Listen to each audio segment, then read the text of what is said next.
Mitchell Robinson is still a question mark. We don't know when he's going to return, and when he does return, how is he going to look? The Knicks are watching him very carefully.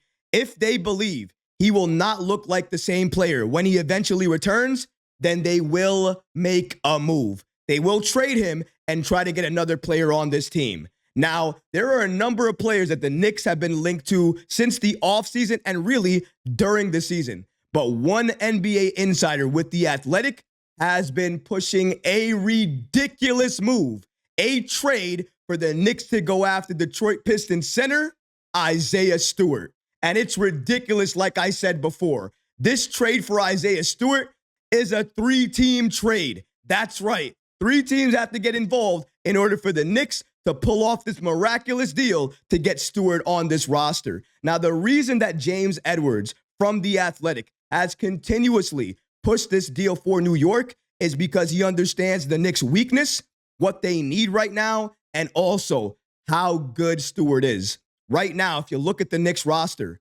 we need a legit backup 5 right behind Karl Anthony Towns. Precious Achiuwa, he can do it well. He can fill in, but he's more of a power forward for this team. And even though Isaiah Stewart is the exact same height as Precious Achiuwa, he is more fit to play center because that's all he does for Detroit. He has defensive instincts as a center. So you want a player like that on this team, a player that can push Precious Achiuwa to his natural position and also still be able to give you some defense at the 5. You can even play Stewart and Towns together because Stewart can hit the 3. However, the following trade proposal that he's making for the Knicks to do, it is insanity. Ridiculous. I haven't seen it before. Let's go ahead and break down the following trade proposal that James L. Edwards wants the Knicks to make to get Isaiah Stewart on this roster. And after we do that, we're going to break down why he believes this trade can actually happen.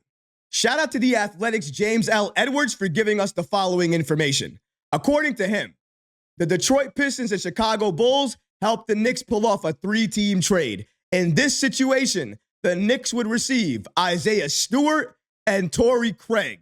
The Pistons would receive Zach LaVine and Precious Achiuwa. And the Bulls would receive Tim Hardaway Jr., Mitchell Robinson, Simone Fontecchio, a 2025 second-round pick from New York via Detroit, a 2026 second-round pick from New York via Detroit, Orlando, or Milwaukee, a 2027 second-round pick from Detroit via New York, a 2028 second-round pick from Detroit via New York. So in this situation, the Knicks are losing Precious Achiuwa, they're losing Mitchell Robinson, and they're losing a handful of second-round picks. But they're also getting Isaiah Stewart and Torrey Craig.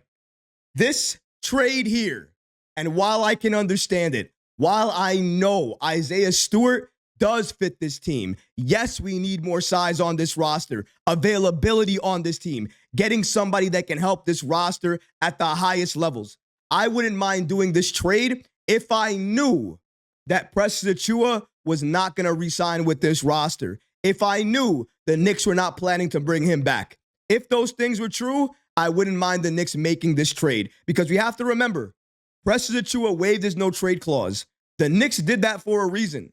They anticipated that at the deadline, there might be a trade that comes up that they might want to pull a trigger on. And if you look at Robinson and Achiuwa and you combine their salaries, it's around $20 million-ish. So if they can get that and they can put that together, they can really go after any player they want in the league, including a center from Detroit in Isaiah Stewart. The only question is, will that be enough for Detroit to pull that trigger on the deal to give the Knicks Isaiah Stewart? That's the only question here. I don't think so. I think given the way he's been playing lately and everything that he's been doing for Detroit, and when he's been in the lineup for Detroit, they've actually been a better team. His rim protection is very good this year. Another reason why the Knicks could utilize him and make sure we have him as part of this team. If the Knicks pull off this trade, it tells you that Robinson and his health have gone the other way. He's sidetracked in some way. He had some type of setback, and he's not going to be returning anytime soon. If the Knicks deal Mitchell Robinson, that is absolutely the case because every report has indicated they are waiting for Robinson, waiting to get more clarity on him his injury and his return. If they end up trading him before the February 6th trade deadline, then that means the clarity that they received means that Mitchell Robinson is not going to be healthy or available either for this season or for when they need him the most. So they had to pull off this trade. Isaiah Stewart, like I said, in terms of rim protection, he is one of the best rim protectors in the game right now. As he's been playing more center for Detroit, when he's in the game, his rim protection is at the top of the league. He is very, very good. He can bring that to New York, and he can pair that with Karl-Anthony Towns or whoever he's on the floor with. And I think that's a reason why the Knicks might entertain this trade. But it's going to be up to Robinson. It's going to be up to his health and whether or not the Knicks actually make that move. Let's go ahead and hear why James L. Edwards continues to push this trade to New York and wants them to make this move. Shout out to Edwards for giving us the following information. He states, there's a lot going on here, so stay with me. This trade benefits New York because it gets a very good defender in Stewart, who can play behind Towns and alongside him in certain situations. Last season, Stewart showed the ability to hit the three ball, playing primarily as the power forward. So he adds some versatility offensively if he's able to find his stroke again. Detroit isn't letting him shoot as much from three this season, so I wouldn't read too much into the numbers this year. Stewart, who is only 23 and has been a big part of the Pistons' resurgence this season, is under contract at $15 million per year until the end of the 2027-2028 season. He does have a team option in that final year. The Knicks also get to add a veteran wing in Torrey Craig, who has had a solid career as well.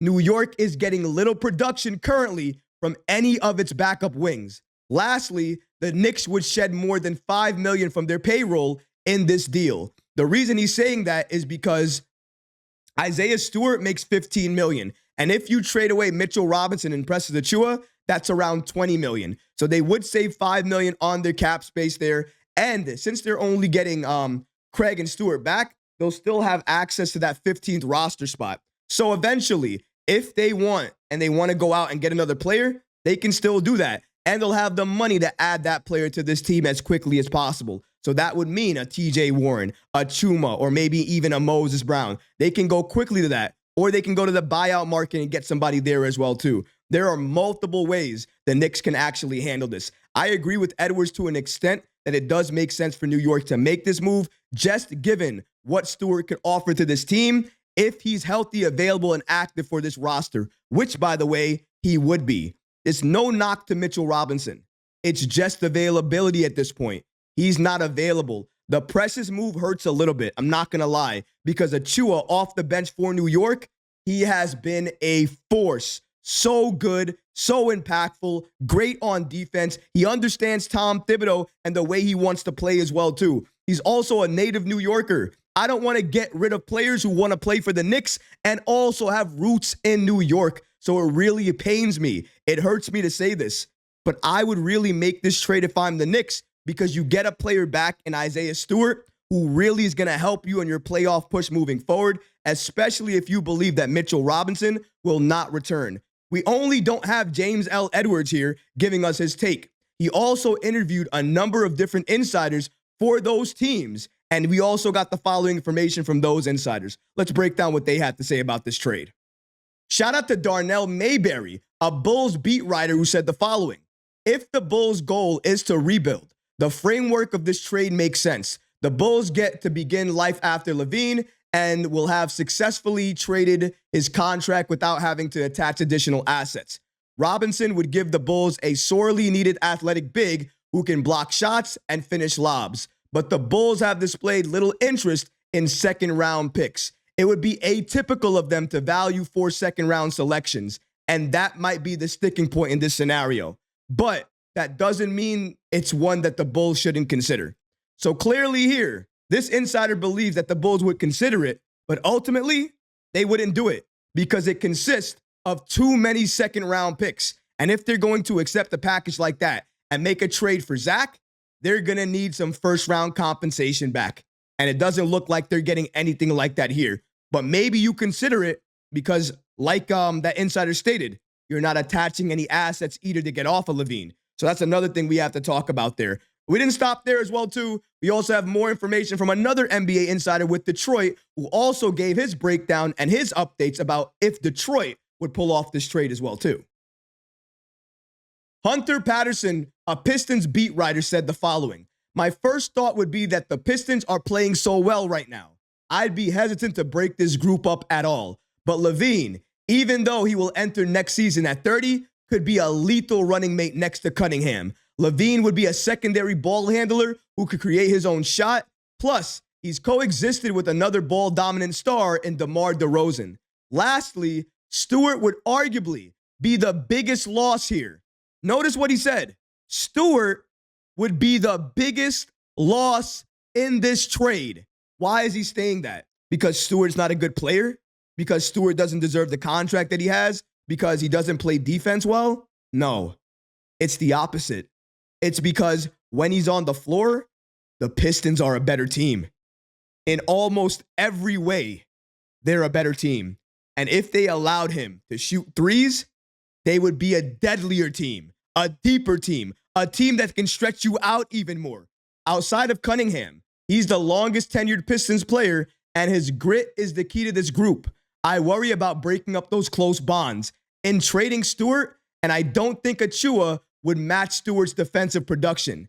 He'd at least be a serviceable backup center, but he would not match what Stewart brings to this team. These are moves that the Knicks likely are going to have to think about once they're approaching February 6th, and if they have clarity or not on Mitchell Robinson. Mitchell Robinson will be the one to determine or dictate whether the Knicks trade him or whether the Knicks hold on to him. I don't mind whether the Knicks do either or, but it has to be what they believe the most. Do they believe he's going to be out more than he's going to play? Or do they believe once he returns, he's not going to have any risk of injury, he's going to play consistently, and he's not going to have any issues? That's essentially the update that I'm waiting on. That's the update that most of you guys are waiting on, but we haven't had clarity on that yet. The only thing that we've heard about Robinson is that he looks good in rehab, he's progressing well, but he has not been cleared for contact, not been cleared for practice, which likely means he's weeks away. That means that the Knicks are not going to see him play one official game before they can make a decision on trading him or not. That's another big thing New York has to consider here. If you enjoyed these clips from the live show, be sure to subscribe to the channel and have notifications turned on so you don't miss any new episodes or when we go live. Thanks for watching, Knicks fans, and until next time, peace.